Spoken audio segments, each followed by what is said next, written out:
Patient है ना फरवरी में दिखाया हुआ है, इंटरनेशनल पेशेंट है, वो कह रहा है कि मुझे प्रिस्क्रिप्शन चाहिए, डेट चेंज कर So दीजिए। मैंने कहा वीडियो कॉल कंसल्टेशन करवा दो, बुकिंग करा दो, हो जाएगा। we can start, Sumit.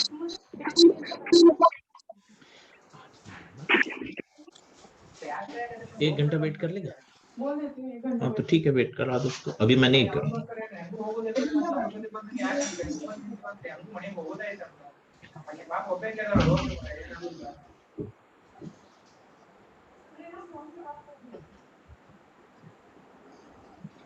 आप जाके इतना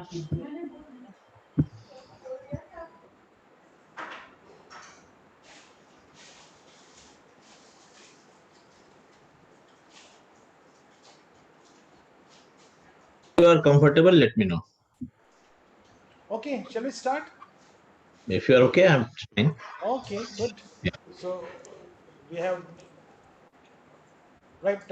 students, good afternoon, and faculty who are attending. Today, Dr. Sumit is going to talk on approach to the case of dementia, which is a very important topic. And over to Dr. Sumit for your talk. Yes. Okay, so this will be more of a speaking type of a deliberation. I have slides, I can share slides, but most of it I will be explaining on slides and I will draw so that you can understand the real-time way of evaluation for patients with cognitive impairment. So I'm starting to share my slides for now to begin with.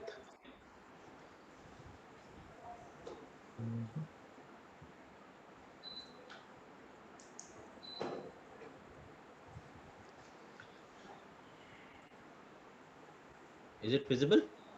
Yeah, visible. Okay, so dementia is basically a cognitive impairment which patients will complain of. There are various types of definitions which would be evolving, but I will not be discussing the discrepancies in the definitions and the exact classification of dementia. I will be discussing more about approach to these patients because that is what is going to be helpful for the students in terms of their examinations as well as in their daily clinical practice. So when a patient has a problem, then those relatives would come to you with 2 or 3 different type of problems. Some of them would come and say that this relative of mine has developed memory problems. He's forgetting things very significantly. Then some would come to say that he has become very introvert, he is not responding, he does not interactive to the level which he was in the past. And then there would be a third subgroup of individuals who would come and say that the patient has become hyperactive, agitated, disinhibited, he has gone uh, completely a different changed personality as compared to the past. So this is what these patients would come in terms of their presentation in the outpatient or in the inpatient. So for that, we have to understand 3 things. One is that there is something which we call as dementia. Then there is depression. And then you have delirium. Now, all these 3 things carry different annotations, and dementia is something in which there is a memory loss, which is almost for sure. And then there would be other cognitive domains which would be affected. Patients with dementia almost always do not complain. It is usually the relatives of the patients who would come and say that he's having memory problems. On the contrary, a patient with depression himself will say, I have memory problems, I can't do this, I can't remember things, I forget things very much. But at the same time, patients with dementia, when you ask them to perform on any neuropsychological evaluation test, these patients will be very energetic in doing things, but they will do it in a wrong way. On the contrary, the patient who has depression, they will be showing zero interest in doing things. They would say, nahi, mere se hoga hi nahi. I will not be able to do it. I will not be able to do this particular test. I can't remember 5 words at a same time. I can't have a remembrance for how to show the face of a clock. I will not be able to draw these 4 words or these 4 figures at the same time. So while a patient with dementia will be more than happy to do things, but will do it wrongly, a person with depression will say that he is not able to do, but when you ask him to perform, he will be able to do those things almost like a normal person. Depression is almost always rather acute in onset. There is usually a static type of a problem which depression patients will have. On the contrary, dementia is almost always chronic or a slowly progressive disease. It never appears out of the blue suddenly. And then you have delirium, in which it is very important that the patient's consciousness should be altered. So, if a patient is having an altered consciousness, then you can neither label him as having dementia, and you can neither having him as being labeled as having depression. So, these are the three important D's which one has to remember whenever a patient comes with a cognitive impairment. So, if we look at the definition of dementia, then there is a memory dysfunction, which is definitely there. And this memory loss is especially for new learning, which is a prominent early symptom. And then they might have a worsening or a problem in any one of additional cognitive domains like aphasia, apraxia, agnosia, or executive functions. Cognitive disturbances have to be sufficiently impaired to cause impairment in their activities of daily living. And it is also important that there has to be a decline from a previous level of functioning. So if a patient has one cognitive impairment and that remains static, it is not an exact definition of dementia. Of course, there are exceptions like strategic infarct dementia, in which a single or a couple of domains are there and they continue to be involved to some extent over a period of time. Now, it is important that we understand that our job is not to diagnose dementia, because we know that dementia is a neurodegenerative disorder. Our job is also to rule out anything which is curable. So, therefore, if we say that this patient has Alzheimer's or this patient has frontotemporal dementia, the job is done for the patient. He is labeled for life as having no prognosis over a period of time. So our job is to find other problems which can cause memory impairment or cognitive impairments acutely or over a period of time. So Alzheimer's disease, frontotemporal dementia, vascular disorders, they are dementias which are degenerative or progressive. There are several drugs like antidepressants, opiates, barbiturates. You have to look for depression. You have to look for treatable causes of delirium.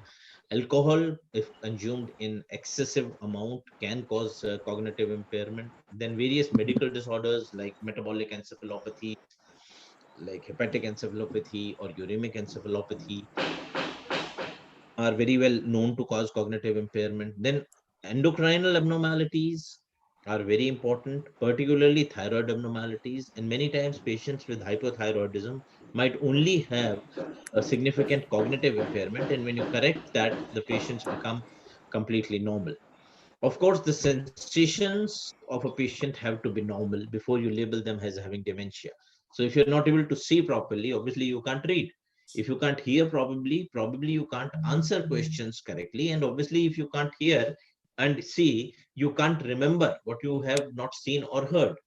Therefore, the importance of the primary sensations or the special senses to be okay is very, very important. And you have to also understand how is the environment or the familial condition of the patient. Many times the patients are in such severe emotional trauma because of the social aspects of their environment at home, that they're not able to remember anything, or they are not able to say that they can remember everything. Then, of course, we will look for neurological disorders which can cause cognitive impairment. And over a period of time, we have all learned that uh, encephalitides, particularly the autoimmune encephalitides, they are the ones which have caused acute onset of cognitive impairment. Various types of tumors would have a cortical involvement and they would have a cognitive impairment in various domains. Various types of toxins, trauma can cause subdural hematomas and things like that. Then infection, idiopathic, immunological, we've already discussed. And then autoimmune disorders can also be associated with significant cognitive impairment. Now, as I've already told you, in patients with depression, the onset is usually rapid. The triggers are usually psychosocial. It is usually rapidly deteriorating. And these patients, as I've already told you, show these types of abnormalities in which they would be disinterested in doing things rather than doing things wrongly. Delirium, I have already discussed. So, how do we approach patients with dementia would be the next question. So, it is the history, the history, the history, the history, the history, and examination to rule out secondary causes of dementia. Our job is not primarily to prove this patient has Alzheimer's, but to prove that this patient does not have anything which is curable. So, how did it start? Whether it started suddenly, whether it started acutely, whether there is a gradual deterioration in the cognition or there is a stepwise deterioration, which you would be seeing in vascular dementia cases. Then, what are the various temporal factors which are being associated? Has there been a recent change in the environment of the patient? Has he gone from one place? He has changed house, he has changed countries. Many times what happens is that people from India, they go abroad to stay with their kids, and there when they are in completely alien environment, which is socially very, very demanding, and these patients become so depressed that they are not able to interact with their peer groups which they used to interact back home. So when they are in an alien environment, they develop these types of problems. And you have to take every aspect of a person's microenvironment when you're taking the history of these patients. You have to look for medical conditions and other neurological conditions. The examination has to be general and has to be neurological. So both are equally important.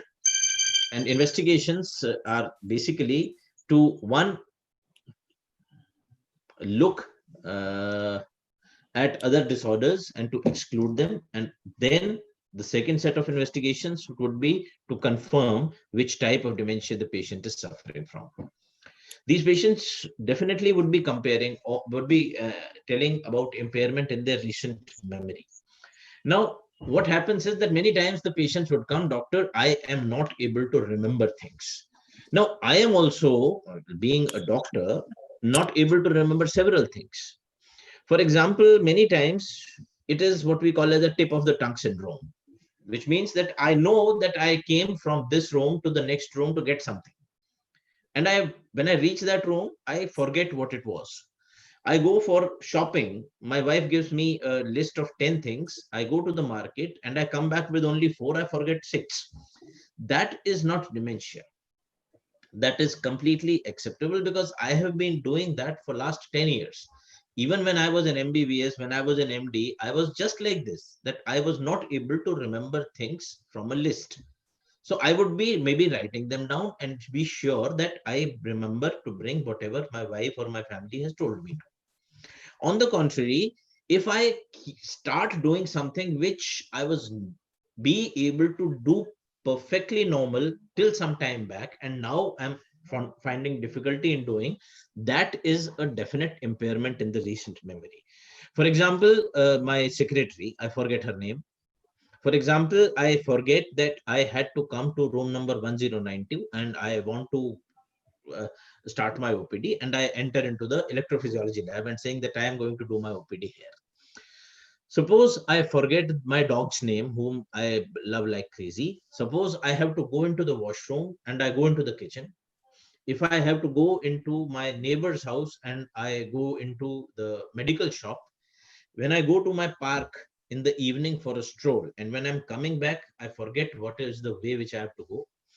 If I forget to understand that how do I take care of my dressing, like how do I wear a shirt, how do I wear a pullover, how do I wear pants, how do I tie the laces, How do I cook? How do I make tea? How do I make coffee? How do I make omelette?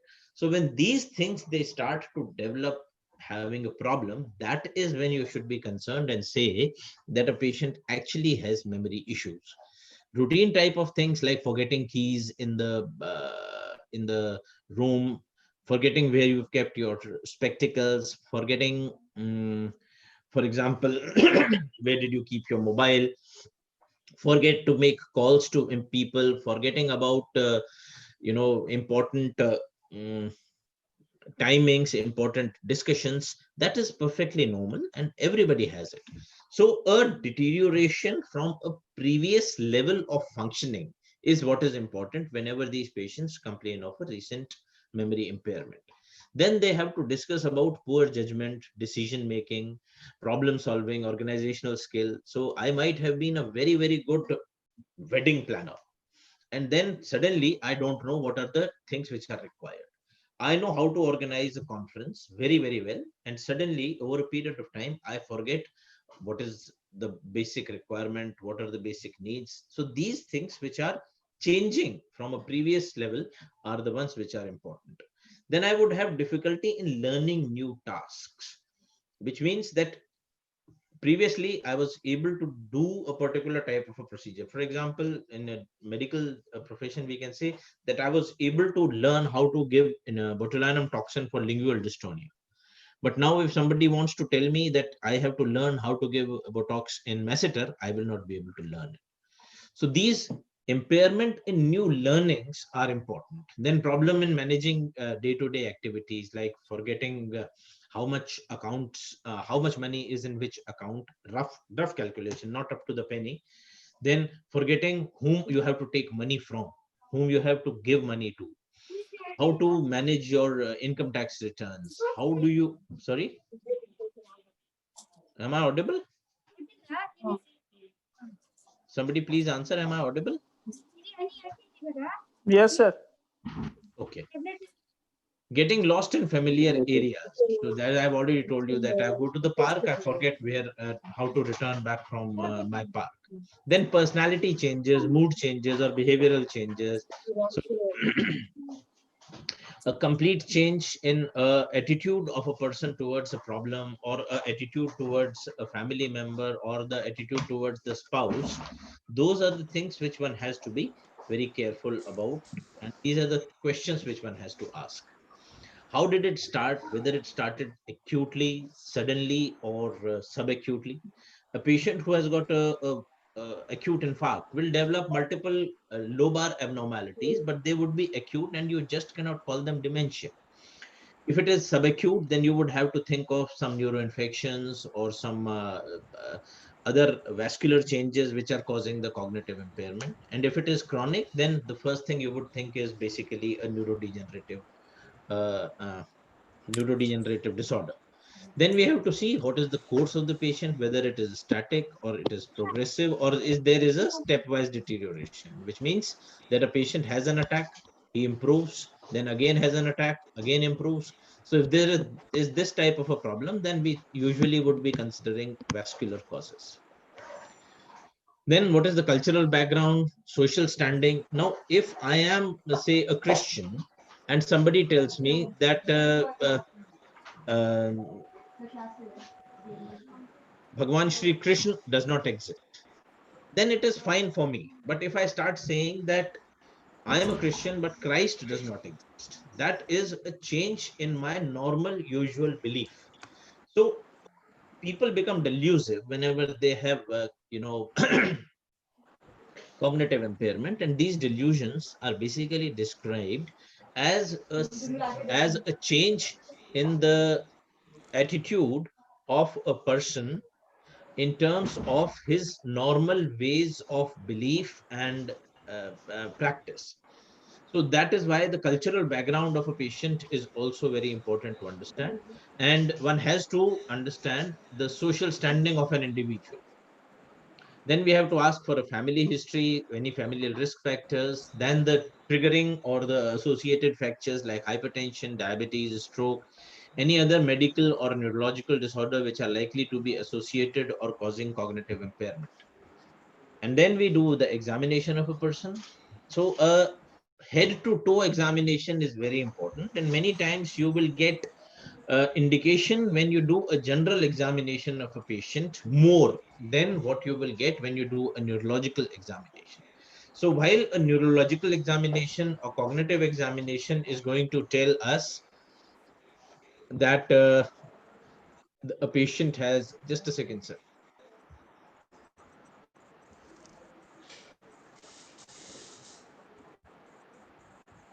Yeah. So just a minute, sir. Yeah. So many times it is the head to toe examination which gives us more information than the neurological examination in terms of cause of the cognitive impairment. For example, if you see that there is a alopecia, you find that there is a malar rash, if you find that there are changes in the iris, you can think that there is probably a connective tissue disorder which is cooking at the background. If you find that there are certain skin changes, particularly like neuropigmentary abnormality, you can think that there are probably SOLs inside the brain in patients with, say, neurofibromatosis. Then you do a hepatosplenomegaly and you find you do abdominal examination and you find that there is hepatosplenomegaly. Then you can think of a metabolic abnormality which can be the background for that cognitive impairment. So a head to toe examination to look for alopecia, skin rashes, eye changes, cataract, uh, examination of the bridge of the nose. For example, people might have syphilis and then there is a perforation or fracture or depression of the bridge of the nose.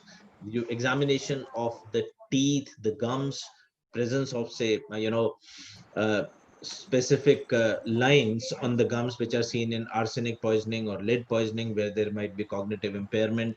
Examination of the tongue, you will find a bald tongue in patients who have a vitamin B12 deficiency. You examine the the throat and you find that there is florid candidiasis, so you can think that probably the patient is having immunodeficiency syndrome. He might be having an HIV, which might be the cause for the dementia. You examine for the chest, the skin. You find that there are significant amount of rashes. You find that there is telltale signs of systemic vasculitis or systemic lupus erythematosus, and then you think that probably this could be a cause of association of the cognitive impairment to that particular disorder. Obviously, you will examine for the special senses like visual acuity. You will also look for the smell. You will also look for the hearing impairment. Then you will examine the neurological examination. And finally, you'll do a cognitive impairment assessment of a patient. Now, there are several ways how we do this cognitive impairment. So what I do is, and what I suggest should be approach is that first you should do a screening evaluation to see if a patient has a significant cognitive impairment or not. For example, we can start with a mini mental scale examination, and we all know, and I'm sure that you all know how to do a MMSE. What is important is that you have to understand the education level of a person whose MMSE you are going to do. So if the patient is completely uneducated and you ask him what is 7 into 7 or what is 100 minus 7, of course, these are very, very simple calculations. But still, one has to keep a tab on the education level of a particular person. A person has never held a pen, so you obviously can't make him write when you are doing the writing component of mini mental scale examination. So we know very we all know that MMSE is probably the easiest way of evaluation, and all of us have done MMSE evaluations for patients. What is important is that the discussions about what you ask in the MMSE should be pertinent to that particular patient. So you have to individualize how you approach. Of course, a standardized MMSE is different, and when you do a mini mental scale examination on the bedside, you have to improvise slightly. So, for example, we ask this patient about his orientation to time. So you have to understand that a month might not be a evaluation point for a person who knows only Indian ways of month. If you ask him what is the month and he says that this is a month of Ashar or this is a month of Poos, you don't even know what is the month number, what is the meaning of Ashar and Poos. On the contrary, if an educated individual you ask about January and February, it makes sense. And then you can do a clock drawing. Clock drawing in itself can do a, just a second.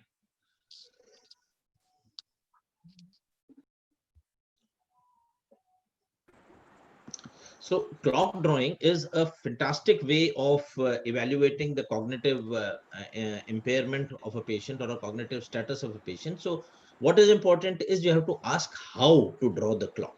So you have to tell them that you have to draw the face of a clock. In that clock, you have to mark the numbers from 1 to 12, which should be equally distant apart. Then you have to make two arms of the clock. One should be a small arm, the other has to be a long arm.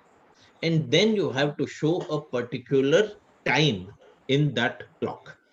So all these components are equally important. Now, why they are important is because if a patient has, say, a parietal lobar abnormality, then he might not be able to draw the clock fully. He will draw this much and then he'll leave it.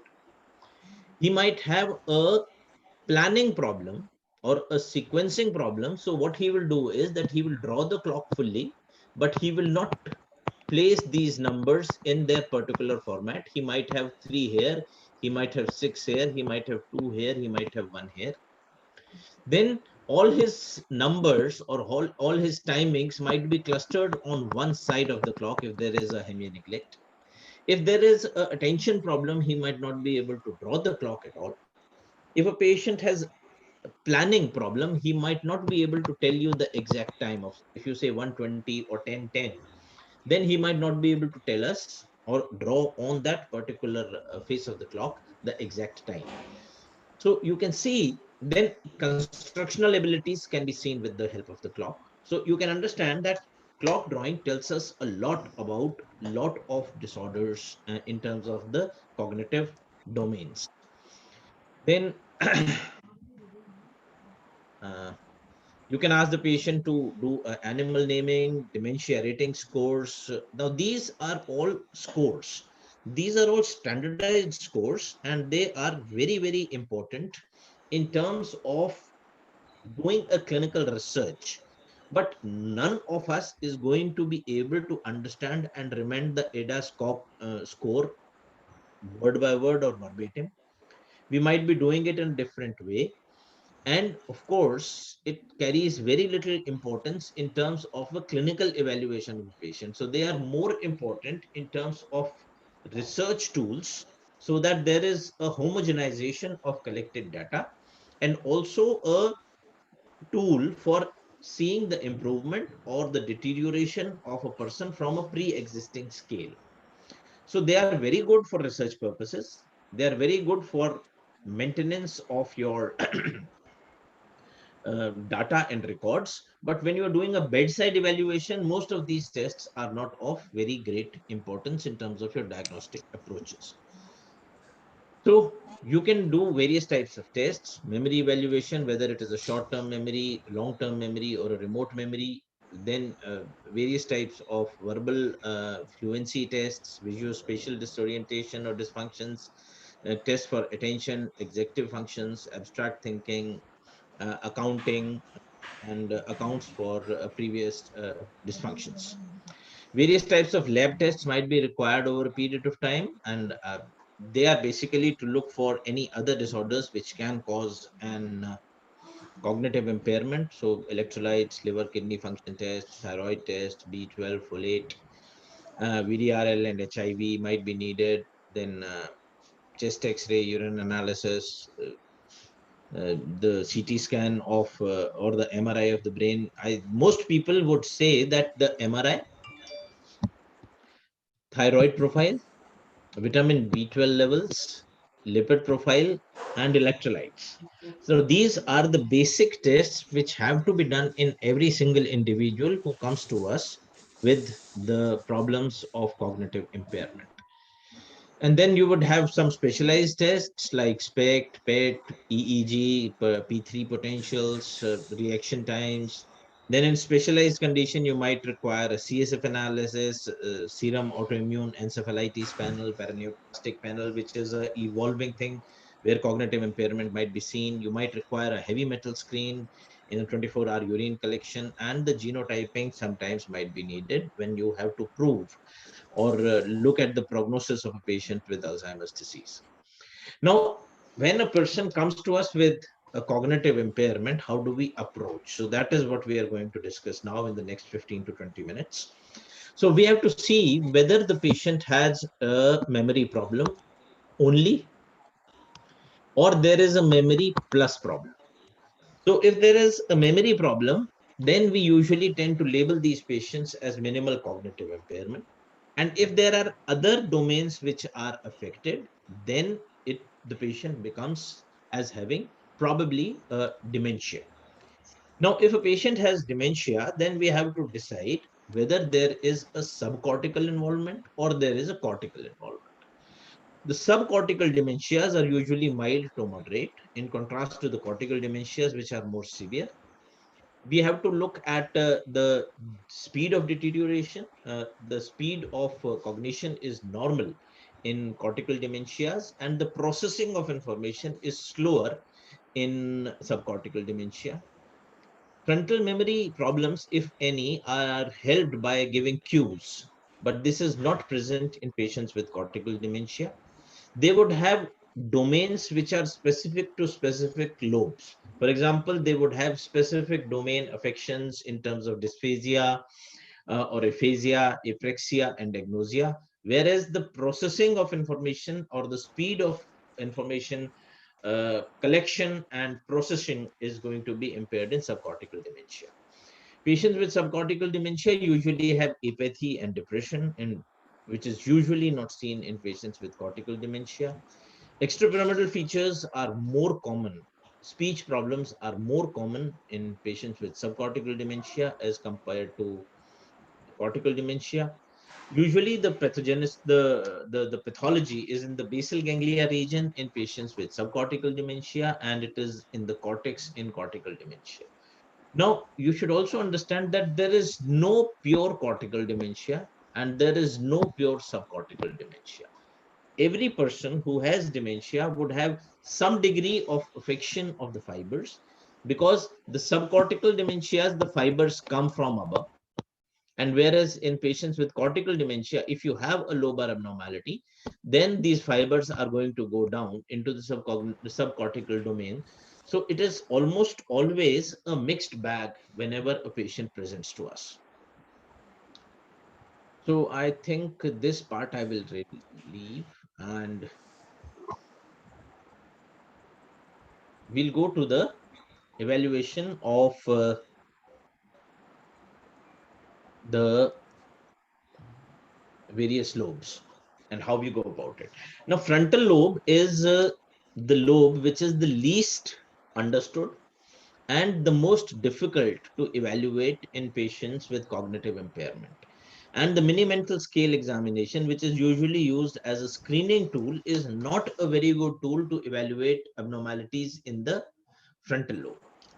So, therefore, you have to understand that if a person has a memory problem, then we know that there are four lobes which are there. There is a frontal lobe, there is a parietal lobe, there is a temporal lobe, and there is a occipital lobe. And then you have a right side, which is usually the non-dominant side, and then you have a left side, which is usually the dominant side. So our job is to identify which are the lobes which are affected, and whether it is more on one side or on both the sides. And if it is on both the sides, then which side is more likely to be affected. So you do a MMSE of the patient, and then you find that this patient has dementia.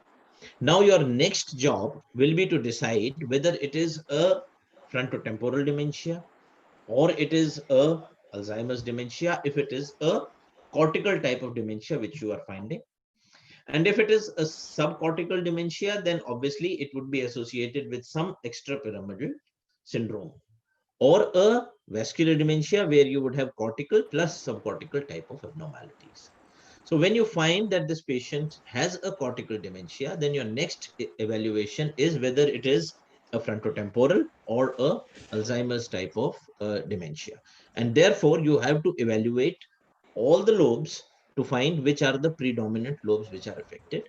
For example, in a patient with the Alzheimer's disease, it will be the temporoparietal lobe which is more affected. And a patient with frontotemporal dementia, the frontal lobe and the temporal lobe will be more affected. So these slides I have actually stolen from my DNB student. She had done a very good seminar on the frontal lobe. So if you look at the anatomy of the frontal lobe, which is the most difficult and the largest lobe of the brain, which is there. So this is the anatomical boundary of the frontal lobe. So there is a superolateral surface, there is a medial surface, and then there is a orbitofrontal surface. Sumit, the slide's not seen. Sorry. Oh, I forgot to do the Sharing? sharing. Yeah, yeah. Sorry.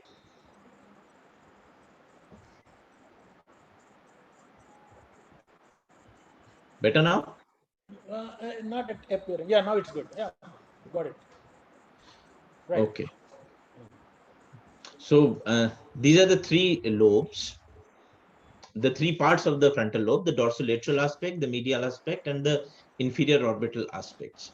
So these are the anatomical boundaries of the frontal lobe. So there are several types of problems which a patient with frontal lobar abnormalities will present, and I am coming to that.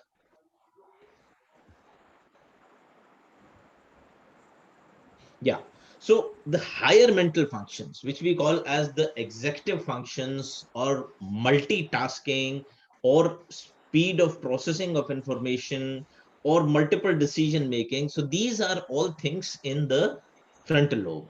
Now you can see this lady who is doing three things multitasking at the same time.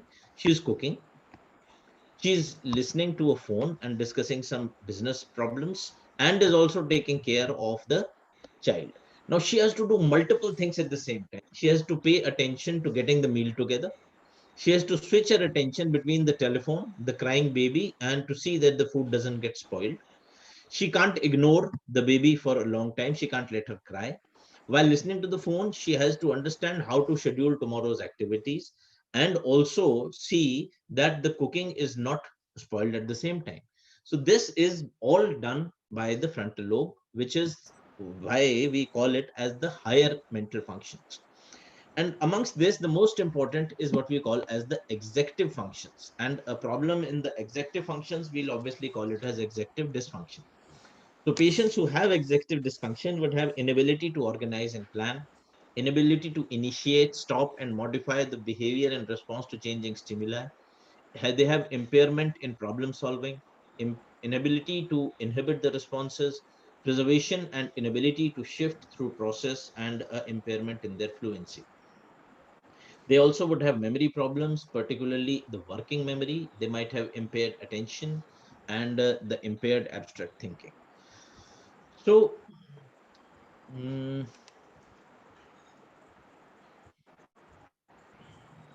just a minute. Yes. So this is basically the three aspects: the medial part, the orbitofrontal part, and the superolateral part of the frontal lobe.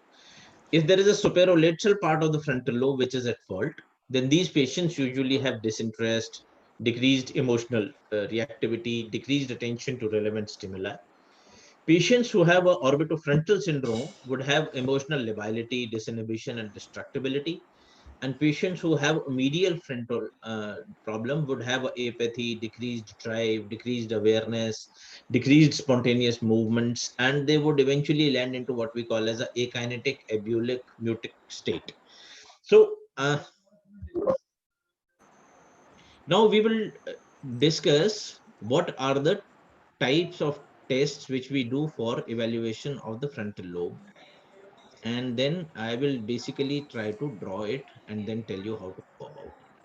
So there are several types of tests which we do for evaluation of the frontal lobe, and most of these are what we call as the executive functions. So first of them is attention. There are several tests which you can do for attention, and this test for attention can be done uh, by what we call it as a digit span test.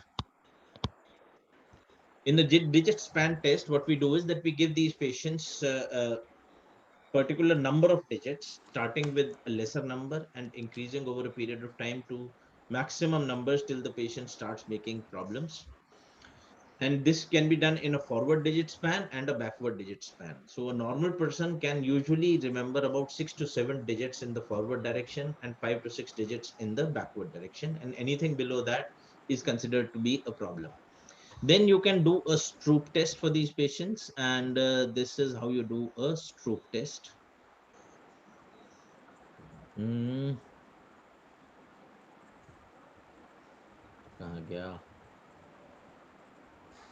Yes, so this is a Stroop test in which you have in the same line words which are written in different colors. So first you ask the patient to read whatever is written in this text, and then you ask the patient to read the color of the word rather than the word which is written. It's not an easy test. For example, here this is red, blue, orange, yellow when we read the words. But if we read the colors, then this is orange, yellow, green, and purple. Similarly, here this is, I think, purple. Sorry, no, this is, I don't know what this color is. So let me do this one. So this is orange, green, mauve, and purple. So this is how you ask the patient to do the Stroop test. And then you can ask the patient to do a cross checking for the number of particular word present. So for example, in this case, we keep on reading these letters and we ask him, whenever you hear a, you have to tap or a double tap. So we will say L, T, P, E, A, O, A, I, C, T, D, A, L, A, A, A, N, I, A, B, F, S, A, M, R, Z. So in this way, whenever a person hears particular uh, letter, then he has to tap the table or a board twice. So this is basically for sustained attention. The previous ones which we did was to test for presence of attention. So first, sustained attention or vigilance, these are also features of the frontal lobe. Then you can do a Reiten's trail making test. In Reiten's trail making test, there are two types of tests. One is a Reiten's trail A and second is a Reiten's trail B. In this, what you do is that you ask a patient to join one set of numbers or letters on a paper. So they have to make a trail joining one letter to the other one. So I have executive abnormality. That is why I connected 1 to 3. So he will go from 1 to 2, then to 3, then to 4, then to 5. So this is Reiten's trail. वो बघतोय ना तो flush करतोय Sorry. Okay. So this is Reiten's trail A.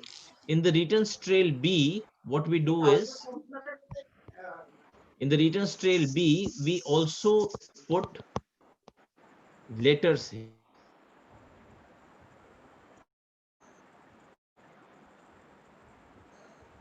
A, B, 3, C, 4, D.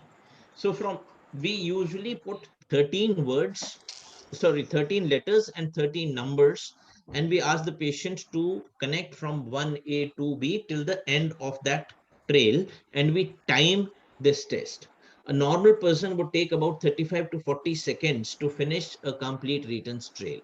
If there is a problem of about 2 standard deviation, for example, if a patient tends to continuously do, and there are several patterns which you can see in these patients. For example, a patient can go from 1 and forget A, but will instead go to 2 and then he will go to 3, and then he will go to 4. So here what has happened is that his attention has gone wrong. Then there is a possibility that he will go from 1 to A, then 2, then to B, then he will lose his track. So which means that his sustained attention has gone for a toss. So that is how we examine these patients for Reiten's trail A and Reiten's trail B. Then you can do a Luria stress. Luria stress could be of two types. One is a motor Luria and the second is a graphic Luria. So in that case, what you ask is you ask a patient to do alternating sketches. So this is one way of doing it. This is another way of doing it.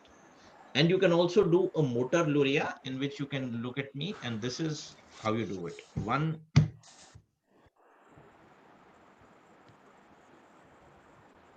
you can ask the person to do 3 sets of alternating movements, and that is also considered as a test for attention.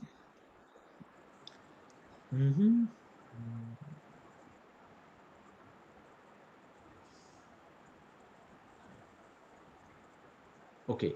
Then design fluency test. Design fluency test is the patient is asked to generate as many designs as possible within a fixed time out of these 5 dots. So you can see that a person can create several types of designs if he tries to connect these dots in different ways.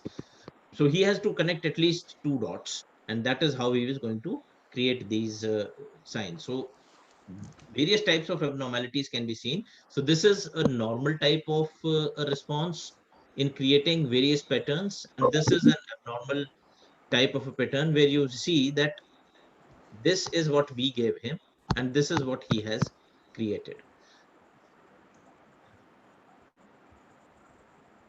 Okay, this is what I was telling you about the digit repetition or the digit span test.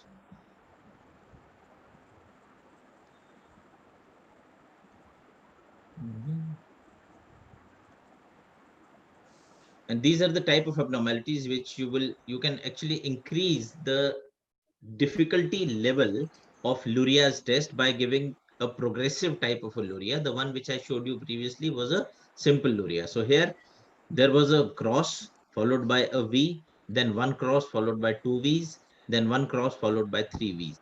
So this is a pattern which patients might also have difficulty. If their level of education is higher, you can give them a little higher level of test to perform. And then another test which you can do is basically for the Wisconsin card sorting test. So this I was telling you, this is the returns trail. So this is a returns trail A where there are only numbers, and then you can have a returns trail B in which you can see that there is a letter and a number which are in the same. And I told you that this is from 1 to 13 and A to L.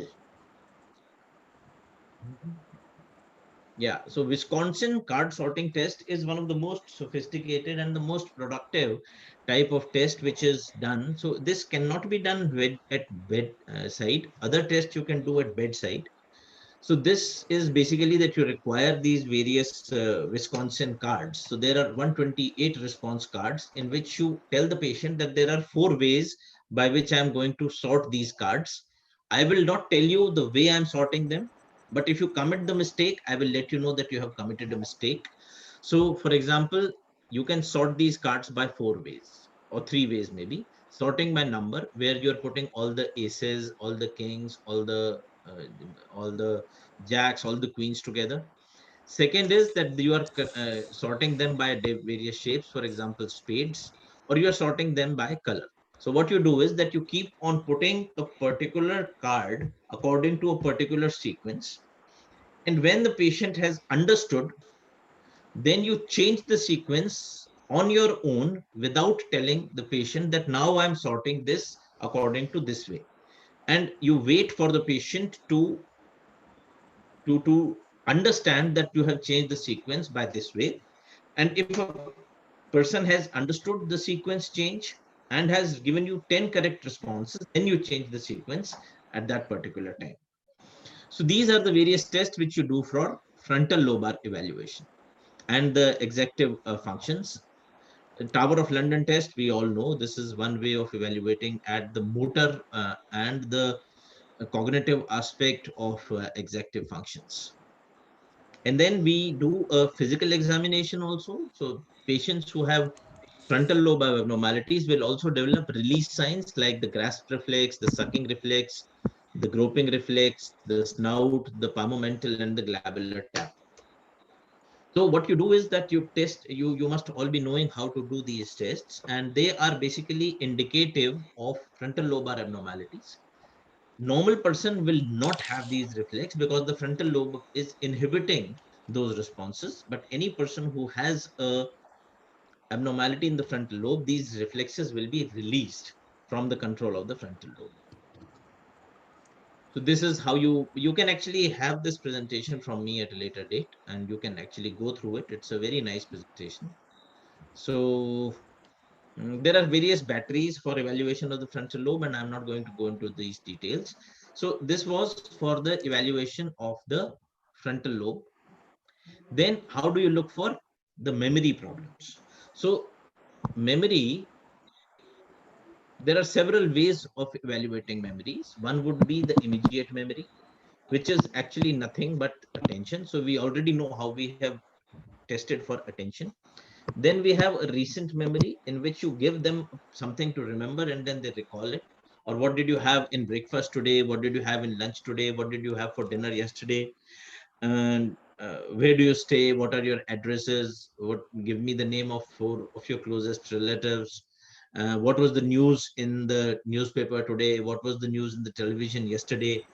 Then we will ask for remote memory, whether what was the name of the place where your marriage function got organized, what was the changing pattern of Indian history 10 years ago. So these are the remote things which you will ask these patients. So this is one way of evaluating memory. The second way is to look for the visual and the verbal memory. So visual memory is usually on the non-dominant side and the verbal memory is usually on the dominant side.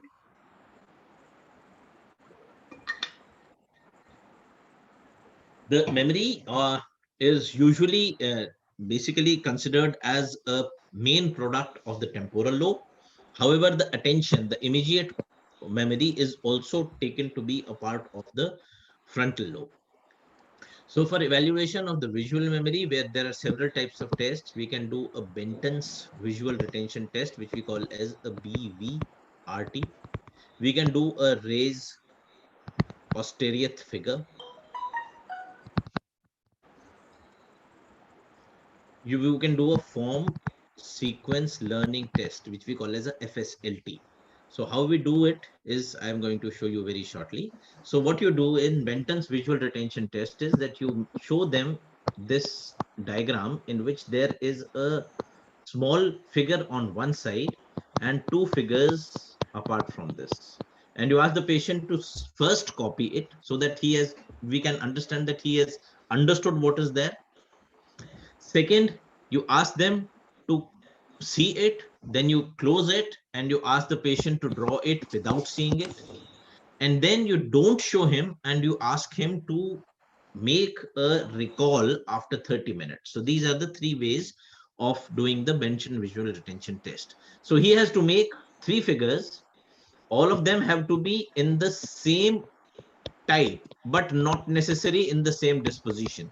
So if he does it this way, is okay. But if he does it this way, it is not. So he has to draw one small figure on one side and two figures which are similar, but not in the same sequence. Then it is considered as okay. So this is what we call as the Benton's visual retention test. Then the Ray's posterior figure is a complicated figure which you draw like this. You can see it in the Lizak's textbook of neuropsychology. It is something like this one has to draw. So one has to copy it and one has to try to repeat to construct it. You might think that this is a very, very difficult figure to draw, but actually when you draw it, it is not that difficult, and most people who have an adequate education can draw it. Then form sequence learning test is that you ask the patient to to see a particular card in which there are figures in particular sequence.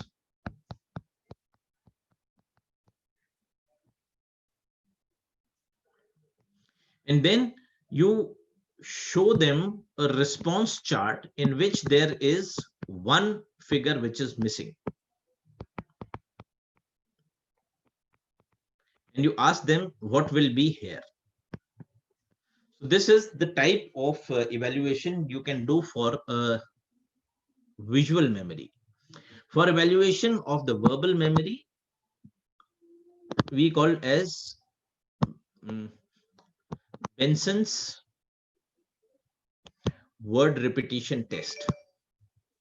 So what you do in this case is that you take two lists of words. One is list A, in which there are 15 words. And then there is a list B, which again has 15 words. Now, these words should not be identical, conforming to the same group of words. For example, you can't write pen, pencil, rubber, eraser, sharpener. So these things are related. So you will use totally unrelated words like moon, mango, table, shoe, keys. So they are totally non-related words. There are particular set of words which are available in the Lizac textbook, but you can create your own lists of two separate lists of words. So what you do is that you ask the patient and tell him that I'm going to read out a list of words to you. After that, you have to repeat the same list after I have finished the last word, and you repeat it 5 times. So you will read list A once, and then you will look at the response. And the things which you have to see is how many were correct responses and how many were neologisms or insertions. So sometimes a patient might bring in a word which was not there in the original list. So you repeat this 5 times, 1, 2, 3, 4, 5. After you have repeated it 5 times, you will understand a pattern which a patient has developed, where he has learned more and more words with time. Where a patient who has a cognitive impairment, by the end of the 5th also, the number of words which he will remember will almost be the similar. Whereas a person with a normal cognitive memory will learn and his numbers will continue to increase from 1st to the 5th list. After you have presented the 5th list, you give them a list B. And this list B will again be repeated by him as a repetition of list B. And then the final test is that you ask the patient to read list A after he has read the list B. Now here, there would be several types of problems which we will be observing. So in B, he might be mixing some words from A list. And when he is recalling the list A, then he will be mixing several words from the list B. So this is all okay. But if the number of intermixtures, neologisms, and interference of these two lists is more than 10% of the words, then it is considered to be abnormal. So this is how you test for the verbal and the visual memory. And you come to know that if the verbal memory is impaired, the problem is probably on the dominant side, which is usually the left side.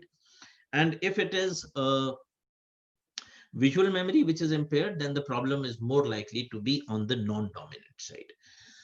Then to evaluate for the parietal lobe, there are a couple of tests which you can do. You can do calculations, you can do finger identifications, you can do topographical agnosia.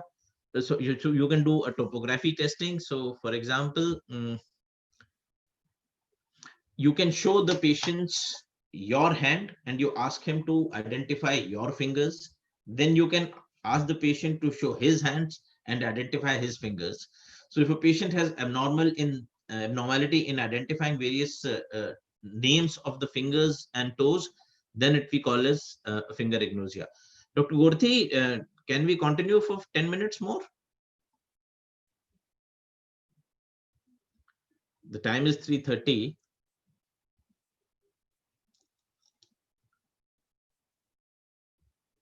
Dr. Gorthi? Students are glued. You can continue. If you, Okay. am I audible? Yeah, you are audible, sir. I will take 10 minutes more. Yeah. Okay. So for finger agnosia, we've already told. Then you can ask the patient to have a evaluation of the calculation. So you can give simple calculations, then complicated calculations depending upon the complexity of a person and the level of education of a person. So if you give Shakuntala Devi 2 into 2, it is going to be useless. On the contrary, if you give a 25 into 25 to a person who has been never going to the school and is from a village, he will probably not be able to calculate. So you can basically improvise bedside what type of calculation you're going to offer. Then you also will look for other types of parietal lobar abnormalities which can coexist. For example, you will look at the finger, the graphesthesia. You will look at barognosis. You will look at stereognosis. And these are also basically primary parietal lobar functions. And if somebody has this, then you can understand that patient might have a parietal lobar abnormality. You can show them a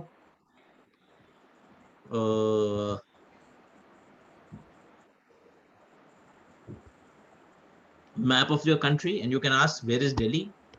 Where is Ahmedabad? Where is Bombay? No, Bombay is here somewhere. Bombay, where is Hyderabad? So these things roughly a person should be able to tell in terms of their geographical orientation. Then for the occipital lobe, you can test for their vision. That is one thing. But at the same time, you can ask them to see something and describe it. So many times a patient will be able to say in a particular figure, for example, if we come to this figure, he will say, this is a circle, this is a square, this is a triangle, and this is on a paper. This he'll be able to see. But when he wants to see a complete figure, for example, he might be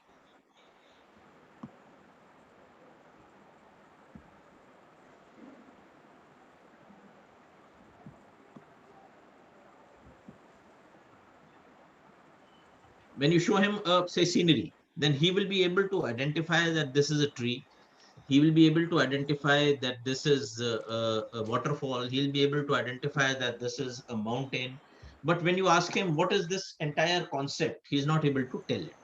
So this is what we call as simultagnosia, and this is basically in the occipital lobar dysfunctions that you will find them. Similarly, you can also ask the patient to describe a particular figure. And if there is a problem in the parietal lobe and the occipital lobe, then also different types of patterns the patient might be having.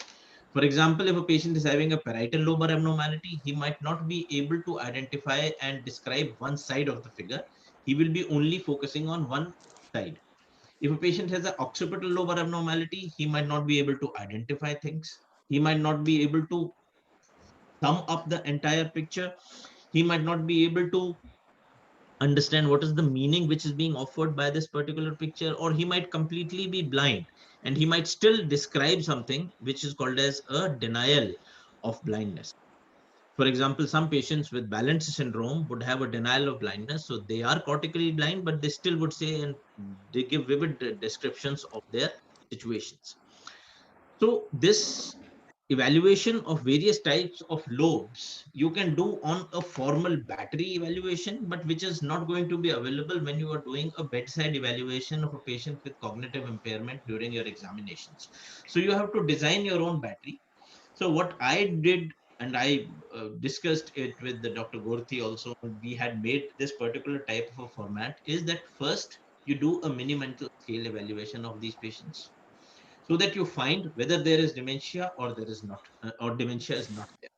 Once you have found that there is dementia, then you search for significant evaluation of the frontal lobe, because frontal lobe is something which is going to be missed in most tests. So you make about 6 to 8 neurocognitive test evaluation, sort of a self-constructed battery, in which you would have 6 to 7 tests for the frontal lobe, both for the dominant and the non-dominant side. Similarly, 2 tests each for the dominant parietal and non-dominant parietal, dominant temporal, non-dominant temporal, dominant occipital and non-dominant occipital lobes. So once you have done this entire evaluation of tests, you will be able to find that there are major cognitive impairment in the frontal lobe and the temporal lobe, or parietal and the temporal. And once you have this, then you will be able to identify this patient is more likely to have a frontal temporal dementia or more likely a Alzheimer's dementia. And obviously, before that, you have already discussed with yourself that this patient has a cortical problem or a subcortical problem. And then, depending upon the temporal profile of the patient, if there is a gradual deterioration, it is more likely to be a degenerative disorder. If there is a stepwise deterioration, it is more likely to be a vascular abnormality. And if there is an acute onset or a subacute onset, then obviously you will look for secondary causes of reversible dementias. So this is what I usually tell my students in terms of their approach for patients with cognitive impairment. I can share these slides and my presentation whenever you want to. I have absolutely no problem in this. If there are any questions, I'll be delighted to answer. Thank you.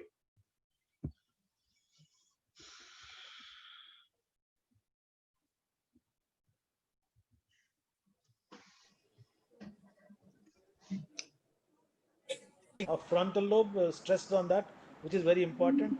As you say, Yes. at least they should make a chart for themselves. Two tests on dominant, non-dominant for each lobe, which they can do, and more for frontal lobe. Yes, And I absolutely. remember our days when we used to do cognitive testing in AIMS, and we used to have all these. In addition, We, that we used to me have and a you had made a battery, sir, if you remember, our yes, own yes, battery, yes, in which we yes, had 8 tests for frontal lobe, 2 for correct. temporal on one Yeah, side, yeah, then left side. And we had distributed it yes, in yes. amongst our residents also. Paid associate learning test also we used to do for that Yes, yes, andrograde yes. learning. Yeah, Excellent, Sumit. With this, I think we start our dementia talks for one or two more classes, and then we'll switch to movement disorders. If there no is problem. any question, please ask. And they're not interactive, but I think they're listening. And actually, you went very slow, and you have made them understand the difficult topic, and that's why there are not many questions. But it's on YouTube also for some time before I remove it. They can see and they can come back to us. I can share the slides. Yeah, I mean, I will. This is my you DNB have come. student Astha. She has done a fantastic job of the frontal Yeah, lobe evaluation. I was very happy, yes, and I'm yes. not usually happy soon. So I Okay, can I share see that that. presentation with you. Yeah, you can share it with us, and if anybody, you have already showed them your email ID in the first slide. If Yeah, they want, they'll ask me and I'll let you know. yeah, they can send me this thing. Yeah, in Okay. that group they'll ask. Okay, Yeah, yeah, no problem, right sir. then. No. Thank you very much. Shall we say Okay, sir. Bye bye bye. bye? Bye. Thank you Thank very you. much. Thank you very much. Bye. Hello, Gorthi. Hello, Sumit. Bye Yes, sir. bye. Good afternoon. Thank you, sir. Thank you very much for being there, sir.